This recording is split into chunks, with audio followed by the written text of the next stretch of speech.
Welcome to this week's edition of World Crisis Radio. This is Webster Tarpley reporting from Washington, D.C. Now, we have the big event finally here.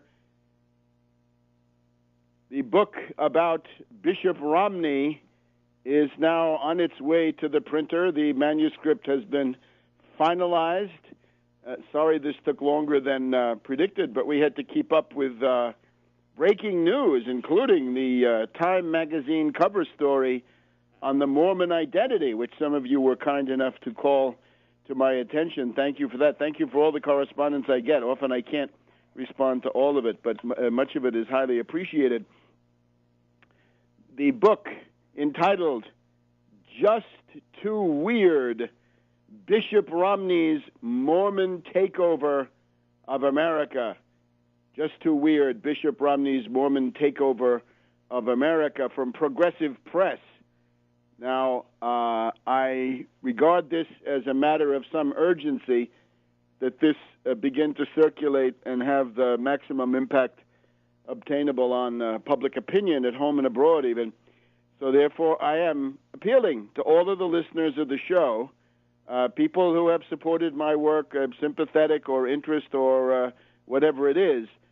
Please come forward now, buy this book. Go to Progressive Press of California. Progressive Press, I guess it's progressivepress.com. We'll check that during one of the breaks. But you dial it up right in the Yahoo or Google or whatever you have. Bing, Progressive Press of California, and it's called Just Too Weird, Bishop Romney's Mormon Takeover of America, Polygamy, Theocracy, and Subversion. Buy a copy right away. It's going to be available on pay for print on demand. So there'll be copies. You got to think now, looking towards the elections. The proper attitude towards these elections is to be opposed to both candidates and to support the United Front Against Austerity meeting in New York City on October 27th. We'll talk a lot more about that. But the proper attitude is to see the absolute bankruptcy of both candidates. And we've seen it again with the debate this week, as we'll outline in just a minute.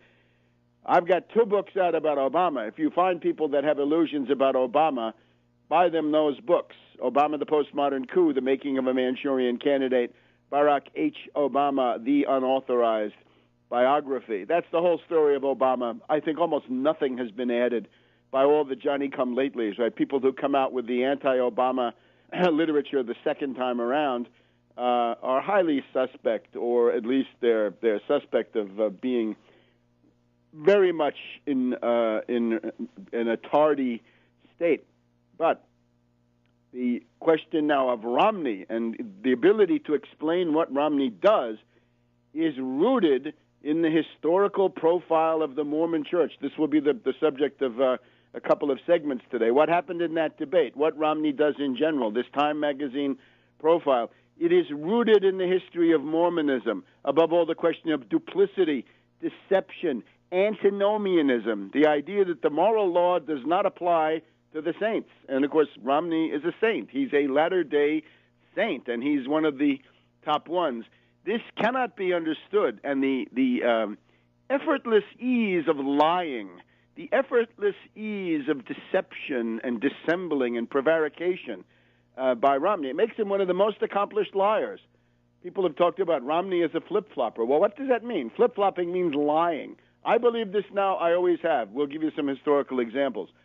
Rooted in Mormonism, therefore you've got to consult the relevant historical record, and I give it to you all in one place. The Joseph Smith story, the question of the secession of Utah territory, which is just off the charts, right?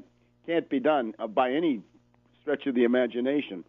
1857 to 1858, with the Mountain Meadows Massacre, which seems to be the glue that holds together a significant part of the Romney machine today, with people like Senator Lee and Governor Leavitt and others. And then, of course, Brigham Young's waiting game during the Civil War, when he was awaiting the opportunity to stab the United States in the back. If the British had attacked through Canada, if the French had attacked through Mexico, Brigham Young would have been there stabbing the United States in the back. So there it is, duplicity, treachery, subversion. And the hyper-patriotic rhetoric of Romney, his books, and all this stuff cannot hide decades and decades, practically a century, of open rebellion, subversion, scorn for the laws of the United States, above all polygamy, the racism, the misogynism, and all the rest of this. This has got to be put forward. The Democratic Party is too weak. Other people lack the necessary historical depth. So here it is for you. Just too weird. Bishop Romney's Mormon takeover of America, polygamy, theocracy, subversion. Go right now to Progressive Press. Buy a copy. Now, think about people. If you have people who have illusions about Romney, we've just done Obama, so now let's go on to Romney. People who think that Romney is a fine man need to read this book. People who don't know the story of polygamy need to read this book. Remember, the Romney family chose polygamy over patriotism.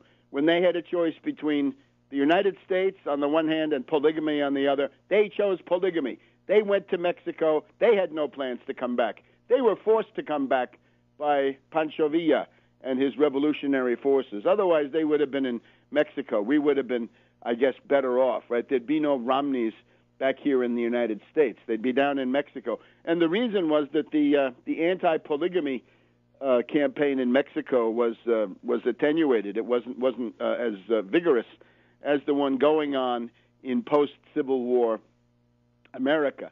Then there's the little matter of racism that the Time magazine manages to sweep under the covers, under the carpet completely. And we'll go through the timeline on that. But the basic idea is up until 1978, if you were black, you could not be a full member of the Mormon Church. You could not come to the priesthood, and the priesthood is a fairly low grade. I would think that the possible comparison would be confirmation in Christianity, right? Something that might happen to you when you're an adolescent, more or less, or an early adolescent. That is essentially getting to the priesthood in Mormonism. Maybe the comparison is not one-to-one, but you get the idea. So you can't really become a full-fledged Mormon if you're black until 1978. And that means that until 30 years ago, one-third of a century ago, if you were a racist and you were looking for a lily-white congregation with no black faces, the one church that could guarantee you that was Mormonism. So this meant that the Mormon church became loaded with racists and reactionaries more than it had been. I think the time between 1964 and 1978 is when they had a tremendous influx of racists and reactionaries. Now, of course, the Mia Love exercise is designed to hide that, but we're not going to be fooled. That is tokenism in the worst form. So women, of course, are not going to be interested in polygamy. I hope nobody would be interested in polygamy, but unfortunately it turns out some are. But certainly women faced by this are horrified, and that is deeply rooted. According to my understanding, the last prophet, the last boss, top president of the Mormon Church, who lived in polygamy, died in 1945. I think it's Heber Grant. He had polygamous marriages that had been contracted before the ban or shortly after the ban in 1890. So there he was. Polygamy is simply there. And we have these quotes from Senator Hatch, the Mormon, from Senator Lee, the Mormon, and from Romney, that polygamy is probably covered by religious freedom. I'm sorry, it's not. The twin relics of barbarism, polygamy and slavery, have no place in the United States. Back in a minute. Welcome back to World Crisis Radio. Webster Tarpley here in Washington, D.C. Once again, my new book-length study. It's about 250 to 260 pages. Just Too Weird. Bishop Romney's Mormon Takeover of America, Polygamy, Theocracy, Subversion. Go to Progressive Press. Progressive Press. You can get it on Progressive Press right now, faster than any other way. It's progressivepress.com, progressivepress.com. Just Too Weird. Order copies now. They are available. This will be shipping next week. That is to say, it's the 5th of October right now.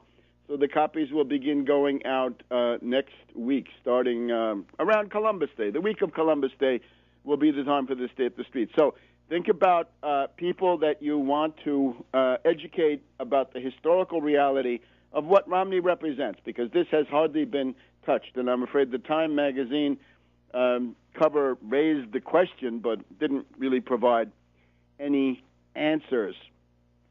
Now let's look, illustrate what I'm talking about. Why is this book so essential? Let's look at this debate that we've just had. First of all, the debate is a farce, as I tried to argue on the Twitter feed. The farce is one thing. The theater that you get to see is one thing. The reality, which we'll get to in a minute, is that the austerity ghouls are at work. The Crapo Commission, gosh, another Mormon, another ally of Romney, is one of the dominant people on this commission. Senator Mike Crapo of Idaho. Crapo, Chambliss, the scoundrel, Coburn, the reactionary, Alexander, the prison industrial complex man, Warner of Virginia, Durbin, what can we say, the Illinois bipartisan combine, Bennett, Democrat of Colorado, Conrad of North Dakota, I guess it is, and a couple of more. They are essentially planning ways to skin you alive with killer austerity. It's the Halloween season. The austerity ghouls are at work. So while the poor public is fixated on the debate between Romney and Obama, the austerity ghouls are at work behind the scenes. But let's just look at the farce, right? Because we've got to account for the behavior of Romney, and it shows the problem that we've got. So what we have in this debate, the Romney-Obama debate, a liar and a coward. Romney, the liar. Obama, the coward. Romney was lying a blue streak. It was breathtaking. In the first 15 minutes of that debate, he basically reinvented himself. It was a different person. Was it an imposter? Completely different. $5 trillion tax cut for the rich? What? Me? No. I'll never have a $5 trillion tax cut for the rich. What? Soak the middle class? Gouge them to pay for tax cuts for the rich? No, I wouldn't do that. So, Romney, what is he? He's a shapeshifter. He's the artful dodger. He's Proteus. He takes any form he wants. He's Romney the liar. Now, everybody knows that he's a flip-flopper. Flip-flopper means you're a liar. You say, I never believed that. I've always believed what I'm telling you right now today. Gordon Gekko, the zinger king, but the shapeshifter, the artful dodger, Romney the liar, king of the flip-floppers. He's raised flip-flopping to a high art. The interesting thing about Romney, though, is how can he lie with such aplomb? How can it be so smooth, so effortless, so lacking in friction? There's no conscience. There are no qualms. The man is an antinomian, He believes that the moral law, any kind, 10 Commandments, whatever you want, does not apply to him. Where does this come from? It comes from Mormon theology. It's deeply rooted. Read this book, Just Too Weird, Bishop Romney's Mormon Takeover of America. You will find that not only was Joseph Smith an antinomian in the sense that he did not believe that any 10 Commandments applied to him, but his mother was an antinomian.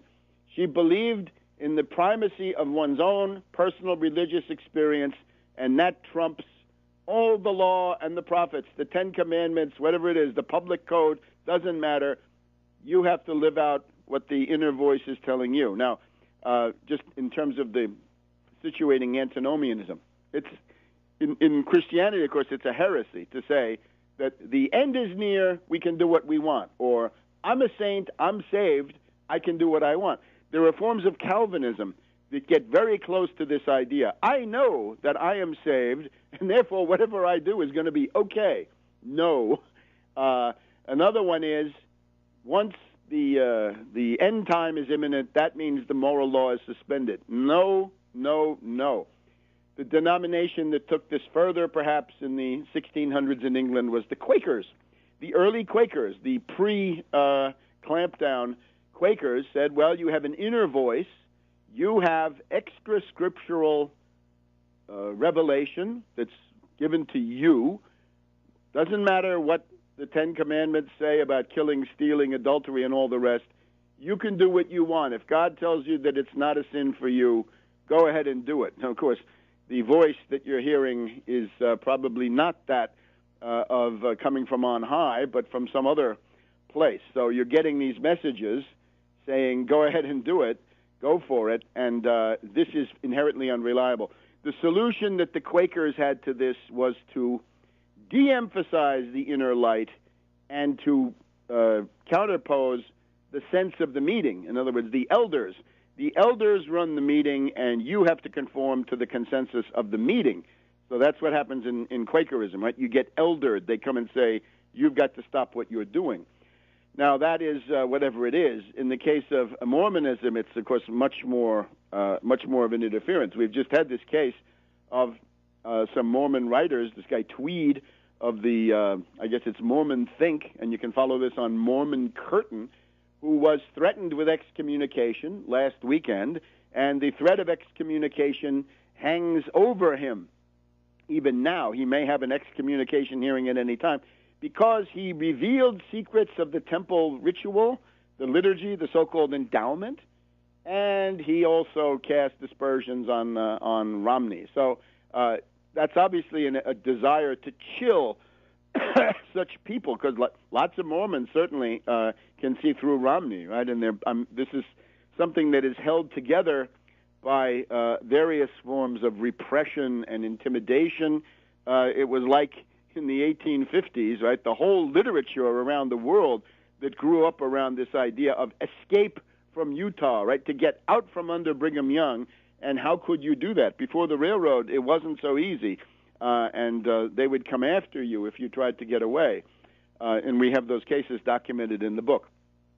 So antinomianism arises in Judaism with Sabbatai Zvi, Shabtai Zevi, Sabbatai Zevi or Shabtai Zvi, 1666. He comes in with the same thing. He tells the learned rabbis of Prague and other places, go wild because I'm the Messiah and everything is suspended, and I'm telling you. Bad idea, bad idea. We'll be back in a minute on World Crisis Radio. Welcome back to World Crisis Radio. Once again, it's the afternoon of Friday, October 5th, 2012, and we're announcing the imminent shipping of Just Too Weird, Bishop Romney's Mormon Takeover of America. And the relevance is when you see Romney in that debate lying with that kind of ease and seamless continuity, never missing a beat. You see, other people when they lie, they get verklempt, right? They get tied up because they know they're lying and they have all kinds of things going on, right? This is how lie detectors work. But it's very possible that on Romney a lie detector wouldn't work because there's no guilt, there's nothing. So where does he get this? Well, let's look at the relation of the Mormon Church to polygamy. Let's just pick a leading example. It's not exactly clear when Joseph Smith began with polygamy, right? He's thought to have racked up between 50 and 84 wives. Actually, the conservative institutional count is in the 30s, the moderate count is in the 50s, and the more extreme count is in the 80s. So Joseph Smith, sometime around 1830, started with polygamy, which was secret. And it was secret. It was his secret for a while, and then, of course, the evidence of his celestial attentions became impossible to conceal, as one writer puts it. And then it had to come out, but only in the small circle of the Mormon leadership. So for a lot of this time, it was a privilege of the elite, of the top dogs, of people like Parley P. Pratt, the great-great-grandfather of Mitt Romney. But let's say from 1830 or thereabouts until 1852. The Mormon rule was practice polygamy, do polygamy, live in polygamy, but deny it. And deny it indignantly. What? How dare you? What a slander. Us, polygamy? Never, never, never. So whatever you can think about tensions from lying, right? The bad feeling, bad conscience of lying in public about something that you've elevated to an article of faith, literally, because it's an article of faith, and was already then on the inside, that you can't get into heaven if you don't have more than one wife. So in 1852, it changes, and Brigham Young says, surprise, we've been practicing polygamy the whole time, 22 years, all those vehement denials, right? It's like Nixon the Quaker antinomian, but Nixon can come out and say, or his spokesman can come out and say, all previous statements are inoperative. So that's what Brigham Young does in 1852. All previous statements are inoperative. We are polygamy. Polygamy is us. We've been doing it. We'll continue to do it. We have to do it. God told us to do it. Can't get into heaven without it. So if you want polygamy, come to me, come to Salt Lake City, and polygamy will be the order of the day. Now, this is not a matter of a demographic crisis, right? The story we get from Glenn Beck and the story we get from John Meacham here in the Time magazine cover story about the Mormons. We see here, let's see, the explanation is that they wanted to generate more people, more Mormons, so they had to turn to polygamy. This is a fallacy. The general rule in Mormondom is that there were more men than women. So the idea, there are already more men than women.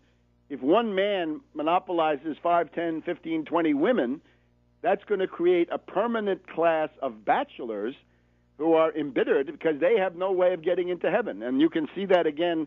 You go to Colorado City, Arizona, or Hillsdale, Utah. The young men who don't make it to polygamy are kicked out. They're hounded. And that's what Warren Jeffs did, and that's what Brigham Young did at different times. Here's what John Meacham writes in Time magazine of this week. Moving westward, the church grew more pragmatic over time, seeking to make peace with the broader world, to preserve freedom for Mormons to live as they wished. Yeah, it's for some Mormons to live as they wished, not the young men, not women, and particularly not older women who were often dumped. Even polygamy, writes John Meacham, the most notorious of Mormon practices, was limited to practical concerns. Practical. It was because the church needed new members. And they back up Romney. As Romney told 60 Minutes in 2007, referring to his great-grandfather, Miles Romney, quote, they were trying to build a generation out there in the desert, and so he took additional wives as he was told to do. This is false. This is not true. The historical record does not back that up, because the polygamy started in the 1830s. There's pretty good evidence that the polygamy started before they were driven out of anywhere, right? When they were still in the Palmyra, Rochester, New York, burned-over area, it started. Because as Joseph Smith said, whenever he saw a pretty woman, he had to pray for grace. So he did it as a matter of impulse. With Brigham Young, it's an organizational strategy. The idea is, I want you to come to Salt Lake City, meaning the desert, right, meaning the wilderness.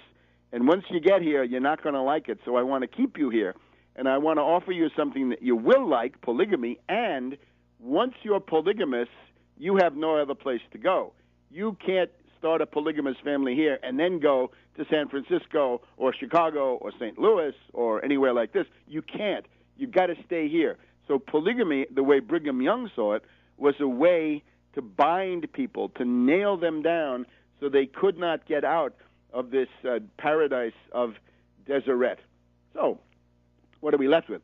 From 1830 to 1852, practice polygamy, deny it indignantly. From 1852 to 1890, practice it and proclaim it and demand, say, this is my constitutional right. You can't stop me. The First Amendment, freedom of religion, my religion says polygamy, therefore I get to practice it. Now, under Brigham Young, the religion also includes human sacrifice, right? Blood atonement for the United States, above all. Blood atonement for people who are somehow linked to the killing of Joseph Smith and Hiram Smith. Human sacrifice. Now, somebody could say, human sacrifice, as Brigham Young did. Human sacrifice is part of my religion. You can't stop me. And here the question is posed, right? The religions come forward with competing absolute claims. And these, unfortunately, or whatever, because of the nature of human life, have got to be subjected to the rules of the civil magistrate. That religion is belief, but once it gets to overt acts, those overt acts have got to be classified and judged according to public law, not according to the internal belief system of anybody's religion. Other than, if you don't have that, you have civil war. You have chaos. You have the French wars of religion from about 1560 to the end of that century till almost 1600. You've got chaos going on. That's where the politique come forward, and that is where the principle that I've just developed comes from. So from 1852 to 1890, practice and proclaim and say that it's a constitutional right. And indeed, try to get admitted as a state so that you'll have even more ability to impose polygamy. However, the Moral Act of the Civil War period, 1862, bans polygamy, and it sets up this machinery similar to the RICO statute that says if organizations promote polygamy, they can be expropriated. Their property, their wealth, their riches can be taken away. So it's like RICO, right? The loot can be seized. Well, it took a while, right? The Poland Act. It took Supreme Court decisions that the ban on polygamy was legal and constitutional. In 1890, the Mormon Church is facing the expropriation of everything, and at that point, there's a new revelation that comes to the first president saying, okay, we're told now to drop polygamy, although we keep it for heaven. Drop it now, have it later in heaven. Back in a minute. Welcome back to World Crisis Radio. We're reminding you of two things. October 27th, New York City, 56 Walker Street from noon to 6 p.m. The United Front Against Austerity will meet, convene, found, whatever you want to call it. We will be there, and you should be there too. If you didn't like that debate, if you're disgusted by the choice between a liar, Romney, and a coward, Obama, who's also a liar, but we've got to use the ruling passion, I guess. Every man in his humor, as Ben Johnson would say. They combine many of the deadlies, but you got to pick the big, the one that they like most at any given time. If you're disgusted by that choice, if you find that the choice between Romney and Obama is an insult to your intelligence and absolutely no future for the United States, be there in New York on October 27th, noon to 6, 56 Walker Street, Tribeca, right by Canal Street. There's a call up that I've put on my website, tarpley.net, and news about this will also come through Twitter feed, Webster G. Tarpley on Twitter, as it did. I live blogged the debate, right, calling attention to the cascade of lies, right, in the first 10 or 15 minutes by the antinomian Romney, the guy who says, I'm a saint, I'm a Latter-day Saint, moral law does not apply to me. He would be a bigger antinomian than Nixon, because with Nixon, the Quakers, of course, starting in the 1600s already, as I said before, clamped down. They said you got to cool it with the inner light and the inner voice, and you got to go with the sense of the meeting. Now, the problem is, as it shows with Nixon, is that these cultural tendencies run very deep. And in the case of Mormonism, since this is a compact, well-organized, sectarian cult, sect, with a bitter narrative of persecution, right? Cahiers de doléances, gravamina, right? Their complaints. They have a liturgy of complaints, a gospel of complaints about what the United States did to them. This is much more heavily inculcated than it would be, say, in a modern Quaker or something like this. So just to wrap up on polygamy, from 1830 to 1852, practice polygamy in secret, especially at the upper levels, but deny it.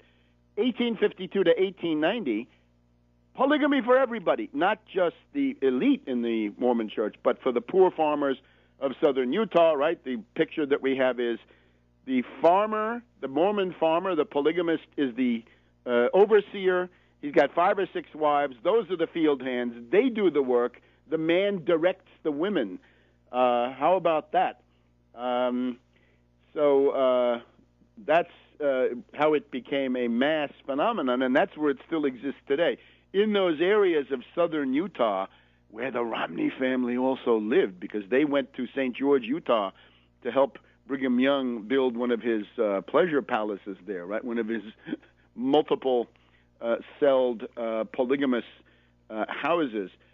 So 1890, they were facing a decree. They were facing, court judgments based on the Moral Act that they were going to be expropriated if they continued to promote polygamy. So in 1890, the revelation came down, time to drop polygamy, at least on earth, right, in this life, apparently, except that did not end it. And we see that in the Romney family. They were in Mexico by that time, and they continued to contract the polygamous marriages. The technicality they used was this. The 1890 decree says, don't practice polygamy if it's against the law of the land, understood being where you are. So if you're in the United States and polygamy is banned, you got to stop it. But maybe you're someplace else, right? I don't know. Maybe you're in the Ottoman Empire. Who knows? There you can do it. So the idea was if you went to Mexico, this was not so much of an issue in Mexico. You could get by. I have to say I have not been able to learn too much about the way that the Mexican government handled the issue of polygamy. But the fact is, some Mormons went to Mexico, others went to Canada. There's a community up there that started off as polygamous with Pratts and others coming from there. So that's the way in which polygamy continued. And remember, the Romneys had this polygamous colony, Colonia Juarez, Mexico, until about 1912 when Pancho Villa came through and drove them out. So we can then say from 1890 to about 1945, it's a phenomenon of practice it to some extent. Certain Mormons were practicing polygamy, but by now they're denying it. So 1830 to 1852, practice and deny. 1852 to 1890, practice and proclaim. 1890 to 1945, practice, although on a narrower basis and concealed, and deny it. And as I say, these marriages last a long time, and as far as I can see, the last head of the Mormon Church who had polygamous wives, he passed away in 1945. After 1945, what do we have? Well, this we don't know so much about. We know that there's the fundamentalist LDS down there with Warren Jeffs on the southern Utah to Arizona border, and they're practicing it, right? You find, look in my book, Just Too Weird, Bishop Romney's Mormon Takeover America. How'd you like to live in Colorado City, Arizona, where the mayor is a polygamist, the fire chief is a polygamist, the judges are polygamists, and the police chief is a polygamist? Not much chance. And that's where when Orrin Hatch goes down there campaigning, he said, "Oh, I know so many people in Hillsdale, Utah, the Twin City, across the border, and they share the police department in common with the Arizona ones." Orrin Hatch says, "Oh, I think some of the best people are polygamists."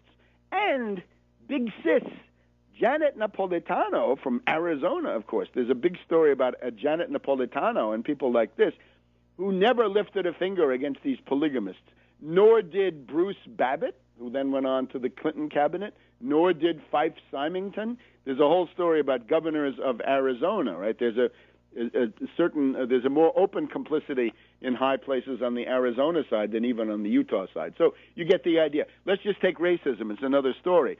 Can blacks be a member of the church? Now, the Book of Mormon has racist prejudice in it, but it's more that the Lamanites, anybody with brown or black skin, is descended from those evil angels that wouldn't support the Mormon Jesus in the struggle on the planet Kolob. But that doesn't necessarily rule you out if you're black. The way that changed then was the Book of Abraham, somewhat later, and that's where we get the argument that if you're descendant of Ham, I guess it is, who's black, then you can't be a priest.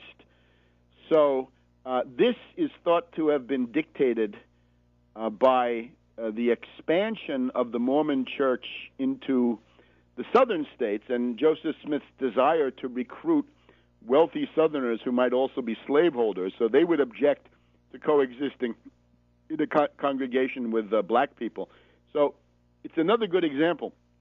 It's a purely pragmatic change based on expediency, but it presents itself as being the eternal word of God. In other words, it doesn't say, hey, man, the heat is on, or we better drop polygamy, or we can recruit like mad in the South if we just go a little bit more racist than we are, right? Follow the path of white supremacy a little bit further.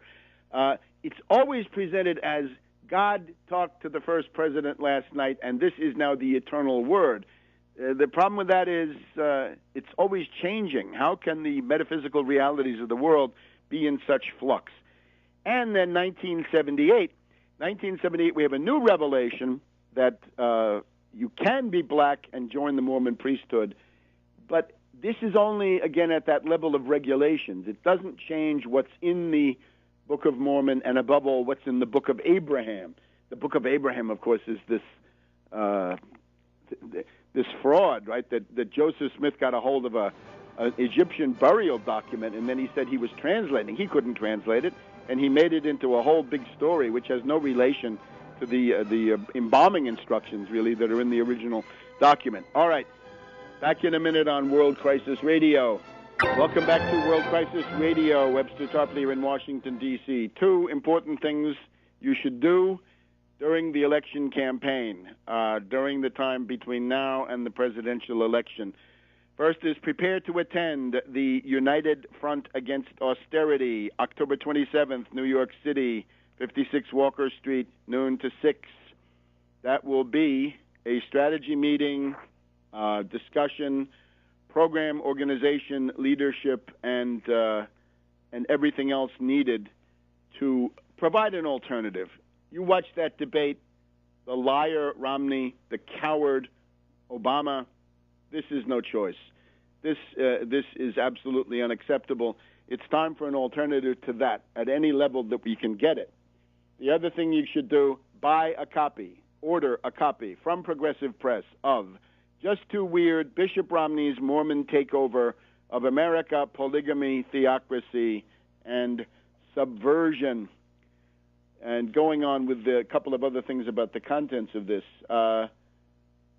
what we've discovered now, the pattern of the Mormon Church is radical changes in doctrine that are really not acknowledged or justified in any rational way, but always, a new revelation has popped up. But the new revelation always seems to look suspiciously pragmatic. And this is now the theme of this Time magazine cover story. The Mormon identity, you've seen it. It's the Mormon identity with what the equivalent of a stained glass window on the cover by John Meacham.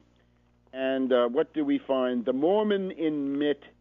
Romney's faith, Mormon faith, is central to his life and may be critical to any comeback.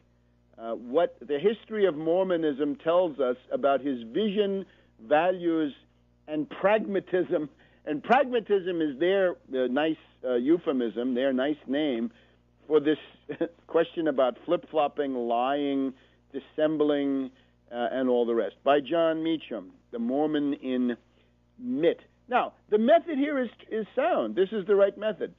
His faith is central to his life.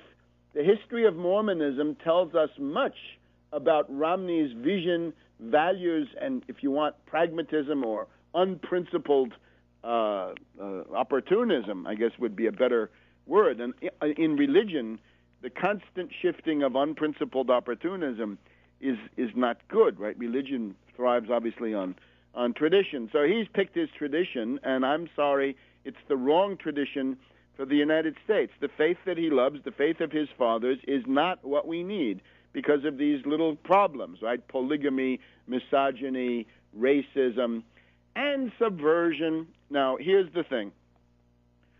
Meacham starts his article quoting, this is Time Magazine this week, Meacham's article, he quotes Marion G. Romney. Marion G. Romney, member of the Mormon elite, cousin of former Michigan Governor George Romney, and cousin, I don't know how many times removed, of Mitt Romney. And this is a sermon called America's Destiny. When you hear this kind of stuff, the Messianic utopian America's Destiny, this is where you want to watch out. Now, of course, the irony here is that the Mormons would have been saying at an earlier time, right, 100 years earlier, it would have been the destiny of those damned Gentiles, the destiny of those damned Americans.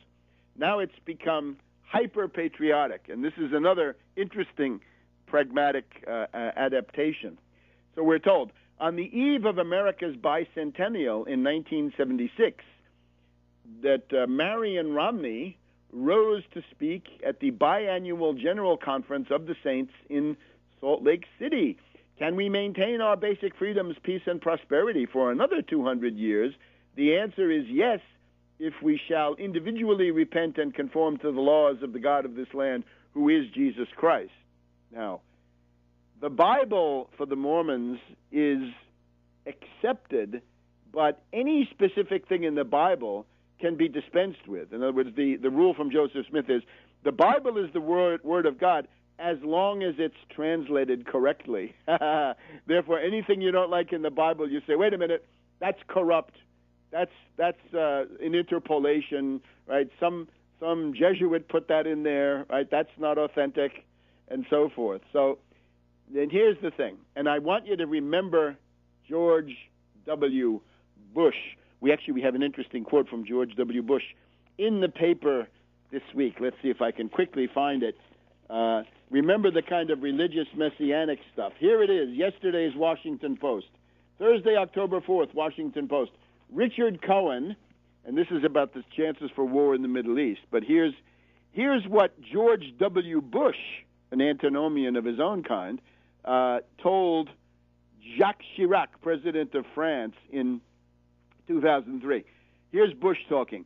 This confrontation is willed by God, who wants us to use this conflict to erase his people's enemies before a new age begins, Bush told a bewildered French president, Jacques Chirac. For some reason, Chirac thought Bush sounded like a fanatic.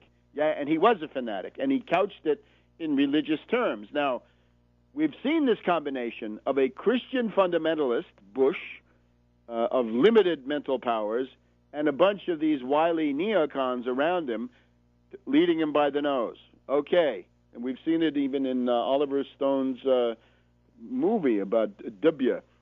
Now, what's the story? We have not a Christian this time, but a Mormon, Romney, with his messianic utopian vision, and another group of wily neocons, except this time the neocons have got a gripe.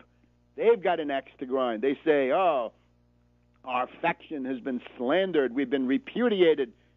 Bush the Younger left with 22%. We've got to vindicate the honor of our neocon faction. And that's what's going to be coming at you through Romney. But here's the thing now. How might Romney go after this, right? You can see Bush is basically saying to destroy the enemies of Israel is the task of the United States. How would Romney see it? It's similar, but in some ways it's worse.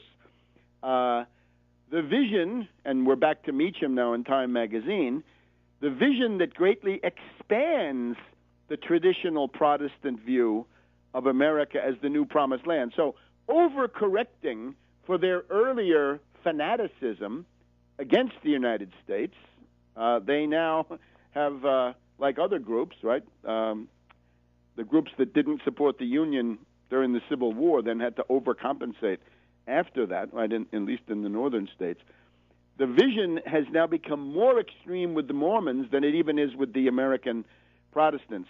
According to Mormon founder Joseph Smith, the U.S. is the terrestrial home of the Garden of Eden and the place where a resurrected Jesus appeared to restore the gospel, and where he will come again in Jackson County, Missouri. Matthew Bowman, historian of Mormonism at Hampton-Sydney College, says, what is largely metaphorical for many Protestants is literal for many Mormons. Watch out. At Brigham Young University, Marion Romney, back in 1975-76, spoke of, and this is the heart of the matter, America's, quote, final great and glorious destiny. Here Zion is to be established and the New Jerusalem is to be built. From here the law of God shall go forth to all nations. Now look at that. From here the law of God shall go forth to all nations, says this cousin of George Romney and Mitt Romney. Now, if you compare that to Bush in 2003, the Mormon version is more extreme, because it's not simply we'll destroy the leading Arab state or we'll destroy the main threat that we can see to the Israelis. This is now the law of God shall go forth to all nations. Now, where might that come from? Again, looking in my book, Just Too Weird, Bishop Romney's Mormon Takeover of the United States, Polygamy, Theocracy, and Subversion. It comes from the White Horse Prophecy of Joseph Smith, and we're going to look at that now in just a minute here on World Crisis Radio. Welcome back to World Crisis Radio. Webster Tarpley in Washington, D.C. So we're just looking at the current Time magazine cover story on the Mormon identity, Mitt Romney, and we're reading this chilling, I think really scary, prophecy by Marion Romney back in 1975, America's Final Destiny. This is going to be Zion and the New Jerusalem, okay, in Missouri. But from here the law of God shall go forth to all nations. This does not look so good. This looks more extreme. This is basically a declaration of war against every sovereign state. That's the equivalent of the caliphate, right? What Al-Qaeda does with the caliphate, this is the idea of a universal theocracy. In this case, it's a universal Mormon theocracy. Al-Qaeda goes for a universal Islamist, Salafist theocracy. Both are bad. We don't want it. This is not the point. And to say, we support the Constitution, but the law of God is going to prevail, sorry, that does not work, because your view of the law of God is not the next guy's version. And you've got the Book of Mormon. The other guy has some other book. This is the road that we must turn away from. And now, the White Horse Prophecy, because that's what underlies this, right? The main messianic utopian point of the Mormon Church is what's going to happen, and this is what Joseph Smith is telling these guys in 1843 and 1844. I'll just give you a quote from it. Quote, quoting from the White Horse Prophecy, Joseph Smith talking, the last great struggle that Zion, meaning the Mormon theocracy, will ever have to contend with will be when the whole of America will be made the Zion of God. That means no more earthly rule, but the dictatorship of Joseph Smith, vicar of Moroni on earth, or Kolob on earth. Those opposing will be called Gog and Magog, right? Revelation. The nations of the earth will be led by the Russian Tsar, and his power will be great, but all opposition will be overcome, and this land will be the Zion of our God. Amen. Joseph Smith. Whoa. That's this amazing remark by Romney. Russia is the main strategic foe of the United States. This is a recipe for the apocalypse. We don't want it. People think that they acquire merits in heaven by bringing on the end of the world. Guess again. So you get the idea. And these are only some examples of what we have in the book. I would call especially attention the idea that the Mormons were fostered, I don't know about exactly created, although it doesn't take long before the intelligence division of the British East India Company is there. The charismatic Pentecostalists of Edward Irving through Reverend Hewitt coming to meet Joseph Smith in 1835, and after that, the massive recruitment, the massive transfer of religious enthusiasts, adepts, in England and Scotland and Wales into the ranks of Mormondom. It's a church that was built on the foundation of recruiting in the British Isles. And this, I'm sorry, you cannot do without the permission and the support of the British elite. Otherwise, you would have had the church courts of the Episcopalian Anglican Church and even Methodists coming after you, as happened to a very, very limited extent. So take a look at the unpublished essay by Thomas Carlyle on the Mormons. This is not on the internet anywhere. This is from the Carlyle Studies Annual, 1995. Clyde de Reals is was the scholar, the principal scholar of Carlyle. Carlyle is a fascist or proto-fascist, and Carlyle celebrates Brigham Young, saying that's the prototype of what we need to get rid of democracy. We need theocratic, charismatic rulers like Brigham Young who can be dictatorial and work from a mass consensus. Remember, Carlyle, in the last days in the bunker in Berlin, Hitler and Goebbels were reading Carlyle's book on Frederick the Great, saying, we're going to get the same miracle of the House of Hohenzollern that saved him is going to come and save us. You could say Thomas Carlyle, a long time after he died, prolonged the Second World War by several months and got lots and lots of people, hundreds of thousands of people killed. So that's the guy who tells you that Brigham Young is the great prototype. And didn't he become the prototype, right? Can we draw a line of development from Brigham Young to Mussolini and then further? We probably can. And take a look at this book. The fraternization of the Mormons with National Socialism is heavy duty. And you see this in the Deseret News of 1933. You see it in the Der Stern, the Star, which is the Mormon publication in Germany under the Nazis. Roman Catholics, mainline Protestants, and Mormons were generally the only ones that the Nazis left alone, at least very late into the day. Seventh-day Adventists were slammed from the very beginning because they would not go along with oaths and they wouldn't serve in the military. So all of these things and more, buy a copy, buy several copies, get one for the person that you want to educate, get one for the person that you want to shake their, whose blind devotion to Romney you wish to shake. Progressivepress.com, and the book is Just Too Weird, Bishop Romney's Mormon Takeover of the United States. Now, getting back to the question of this debate, what I put out on the Twitter, which I stress again, the liar and the coward. So Romney comes in there, and with his antinomian flexibility and pragmatism, as John Meacham would say, he gets to change everything, right? I've been campaigning on a $5 trillion tax cut for the rich, but I don't have any $5 trillion tax cut for the rich. Now, at that point, the only possible way out is for Obama to say, you're a liar, stop lying. Stop flip-flopping, stop lying, stop fibbing, stop prevaricating, however you're going to say it. And then, to go after him, remember the points that are relevant on Romney? Well, we should remember them, right? The obvious one is the 47%. When Romney gets up there and says, I want to be the president of all the people, I'll never increase taxes on the middle class. Wait a minute, the 47%. And what does this show?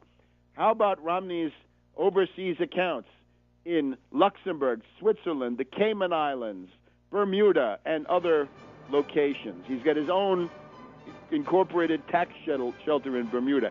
How about Bain Capital and their asset stripping, destroying lives, factories, and communities? How about your tax returns? How about outsourcing? How about sending the jobs to China? Obama punted on all of that. He's a coward. And why, we'll go through in a minute. Welcome back to World Crisis Radio. So here we have Obama debating Gordon Gekko, except it's a Gordon Gekko who pretends that he's reformed and says, I'm not in the business of giving a $5 trillion tax cut to my rich friends. How would I do that? So Obama's pathetic showing is that he doesn't bring up the 47%, the accounts, the tax shelters, the tax dodging, the Bain capital asset stripping above all, the tax returns, the outsourcing of jobs to China, the whole question of economic globalization, and indeed the fact that you can't listen to anything Romney says because he's a flip-flopper and it changes. So where does that leave us? Why does Obama do this? Possible explanations. One is, and some of these are more charitable to Obama than others. One is that as a black candidate, he's been told that you can't appear to be angry black man under any circumstances. Therefore, you've got to just take it.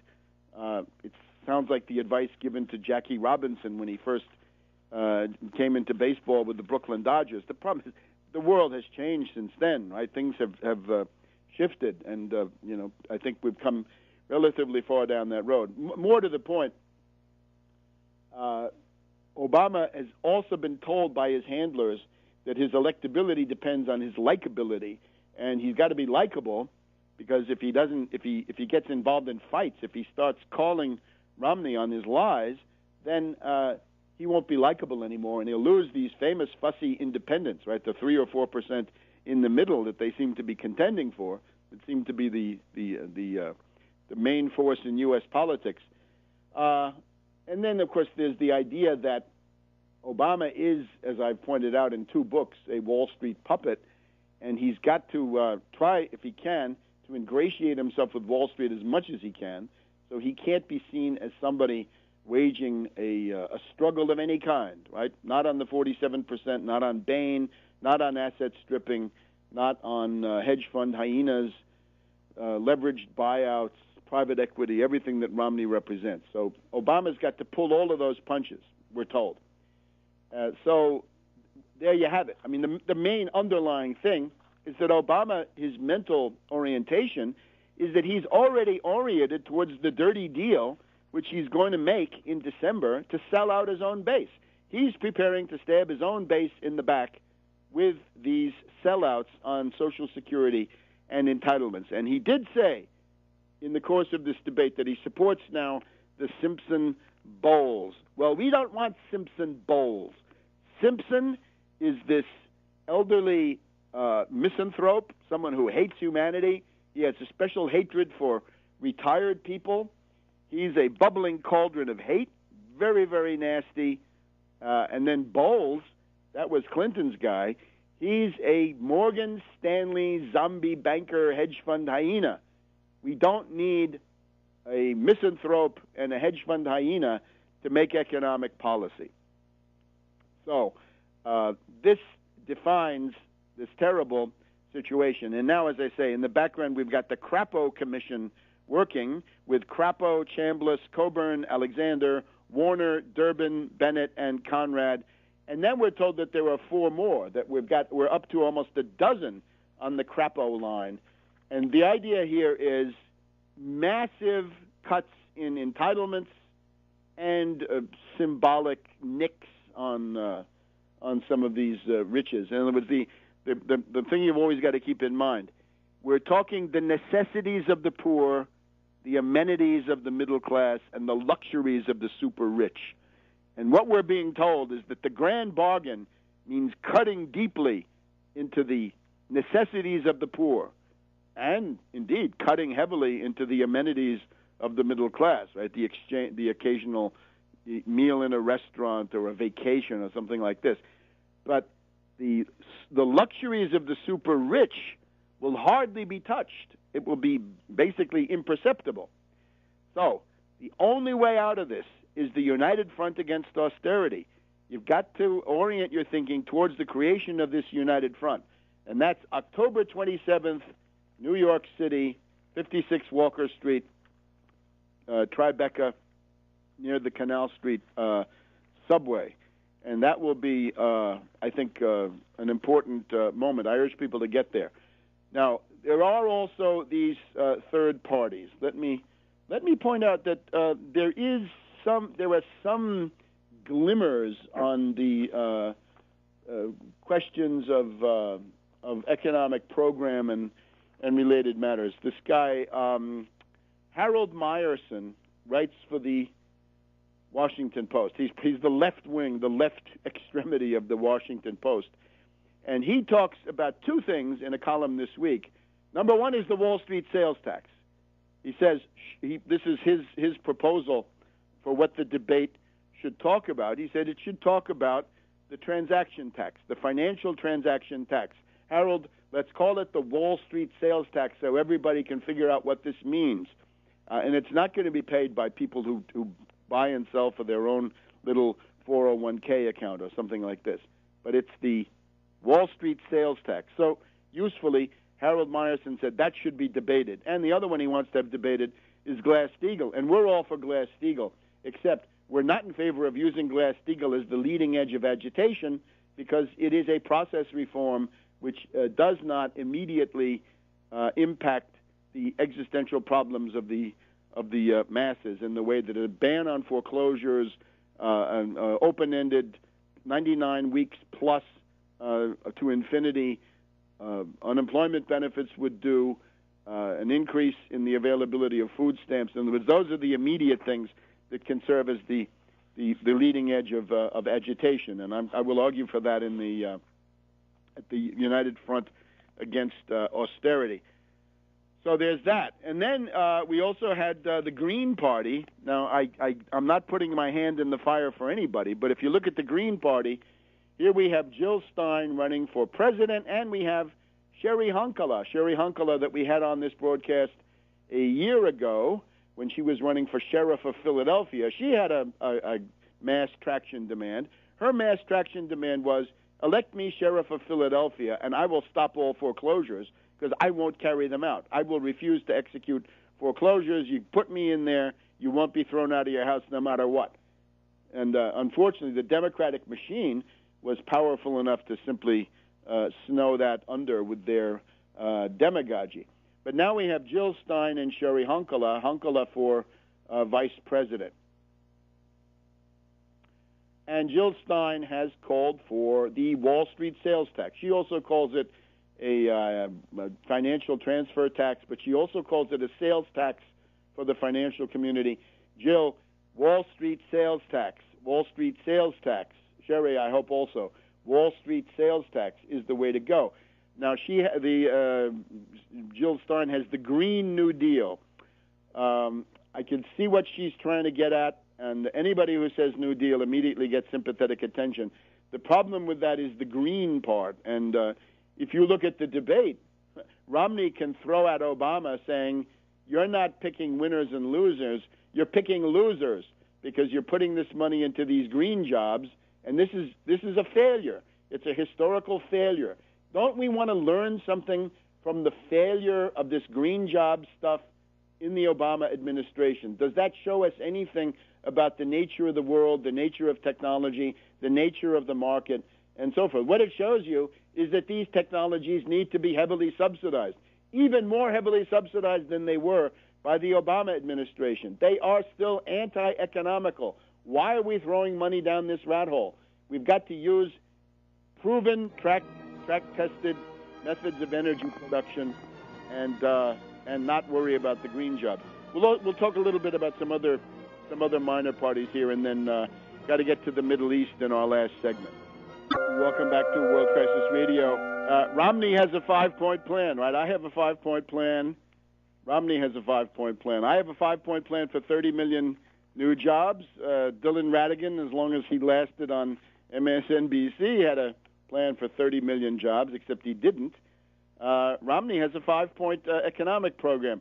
Fracking, free trade sellouts, union busting, genocidal budget cuts, and tax cuts for the rich. That's Romney's recovery program. That's the Bain Capital program. All right, that will not do the job. Now let's look at the Syrian-Turkish situation. Spent some time on this If you look at Tarpley.net, you'll see it was part of a discussion on Press TV towards the middle of the week with a participant in Berkeley from the Institute for Policy Studies, another participant from Lebanon who is the sort of anti-Syrian voice in this entire thing, and yours truly. And what we've had is this border incident where it does appear that the Syrian army, and I say this with some trepidation, but the Syrian army appears to have shot a couple of rounds by accident into southern Turkey, killed a couple of people. Turkey has fired back, and the Turkish parliament has approved a resolution calling for, or allowing, not calling for, but allowing, it's a passive resolution, calling for the government to be able to do what they need to do. In other words, they can shoot back again if they feel they need to. This is part of the Turkish constitutional setup. Let me say, we had yesterday evening here in Washington the farewell of the Kazakhstan ambassador. The Kazakhstan ambassador has served here in Washington. He's now on his way actually to Moscow.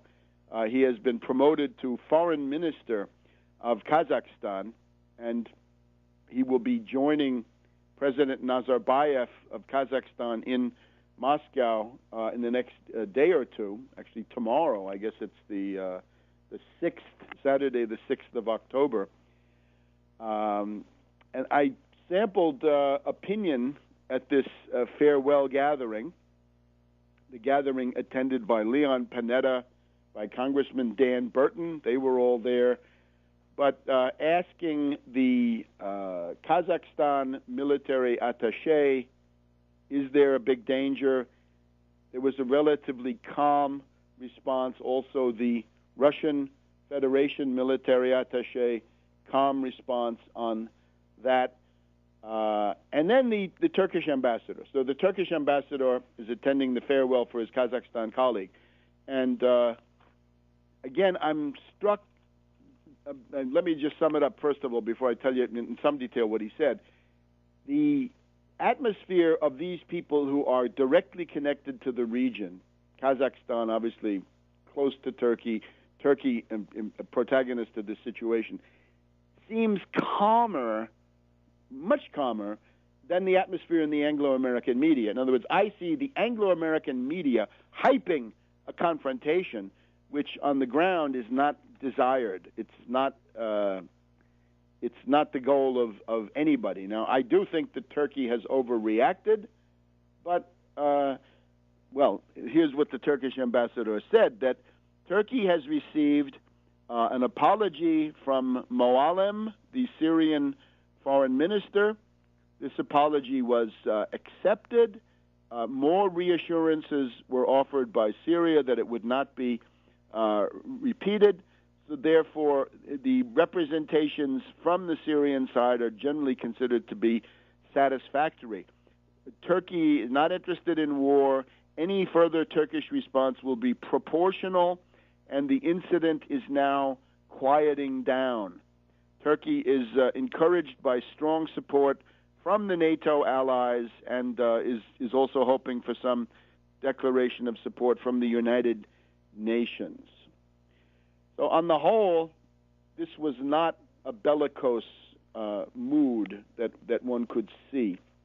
And people who would have been nervous, I think, otherwise, don't seem to be. So, again, I think that you're looking, for example, somebody like Anne Applebaum here in Thursday's October 4th Washington Post. Anne Applebaum is the wife of the Polish NATO foreign minister, right? Sikorsky, I think his name is, crossing all the red lines in Syria. So they want to blow this up and make this into a huge deal.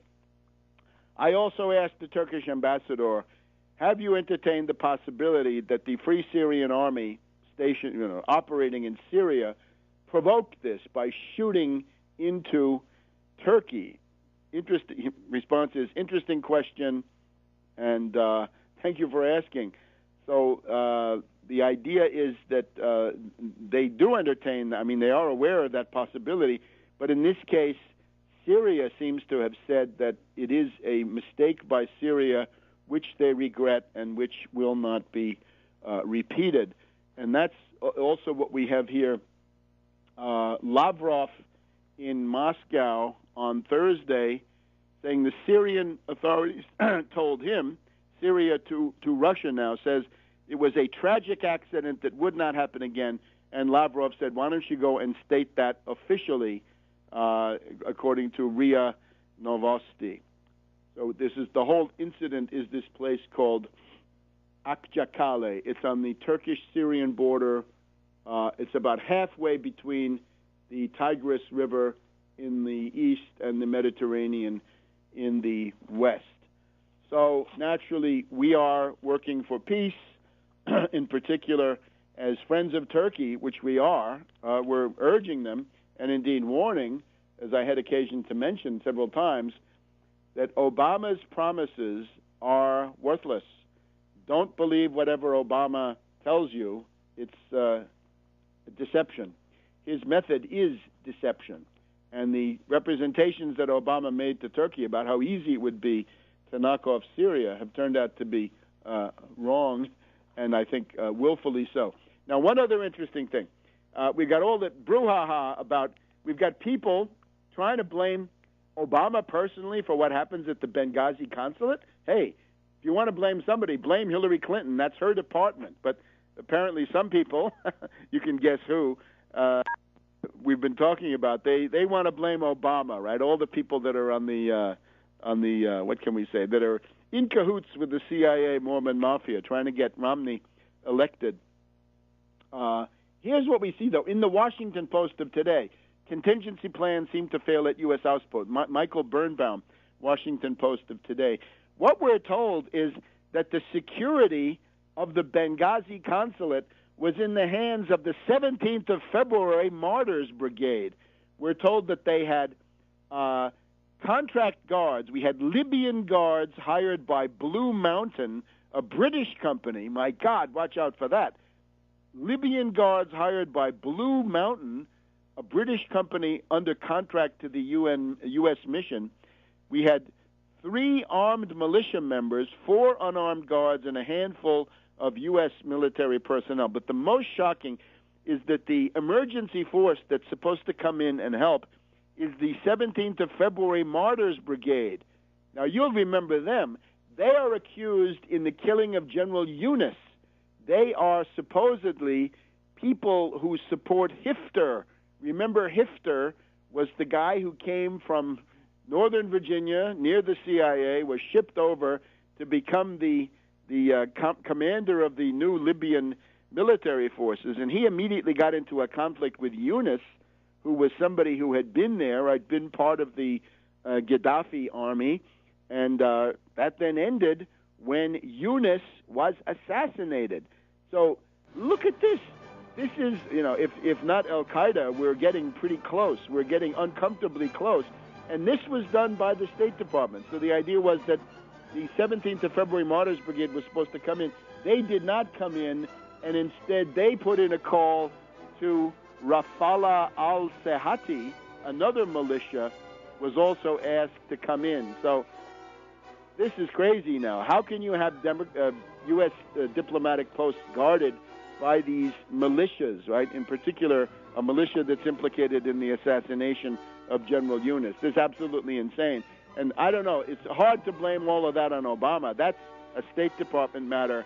Maybe Hillary Clinton should resign. Maybe that would be a good thing at this time. And, of course, Susan Rice, because of her misrepresentations. So we'll see you next week. Remember, October 27th in New York. And Just Too Weird, Bishop Romney's Mormon Takeover of America from ProgressivePress.com. Check that during one of the breaks. But you dial it up right in the Yahoo or Google or whatever you have. Bing Progressive Press of California, and it's called Just Too Weird, Bishop Romney's Mormon Takeover of America, Polygamy, Theocracy, and Subversion. Buy a copy right away. It's going to be available on pay for print on demand. So there'll be copies. you got to think now, looking towards the elections. The proper attitude towards these elections is to be opposed to both candidates and to support the United Front Against Austerity meeting in New York City on October 27th. We'll talk a lot more about that. But the proper attitude is to see the absolute bankruptcy of both candidates. And we've seen it again with the debate this week, as we'll outline in just a minute. I've got 2 books out about Obama. If you find people that have illusions about Obama, buy them those books. Obama, the Postmodern Coup, The Making of a Manchurian Candidate, Barack H. Obama, The Unauthorized Biography. That's the whole story of Obama. I think almost nothing has been added by all the Johnny-come-latelys, right? People who come out with the anti-Obama literature the second time around are highly suspect, or at least they're suspect of being very much in a tardy state. But the question now of Romney and the ability to explain what Romney does is rooted in the historical profile of the Mormon Church. This will be the subject of a couple of segments today. What happened in that debate, what Romney does in general, this Time magazine profile, it is rooted in the history of Mormonism. Above all, the question of duplicity, deception, antinomianism, the idea that the moral law does not apply to the saints. And, of course, Romney is a saint. He's a latter-day saint, and he's one of the top ones.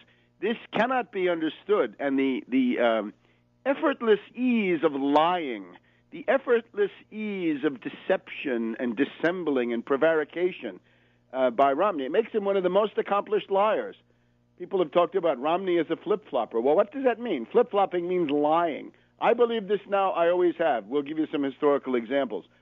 Rooted in Mormonism, therefore, you've got to consult the relevant historical record, and I give it to you all in one place. The Joseph Smith story, the question of the secession of Utah territory, which is just off the charts, right?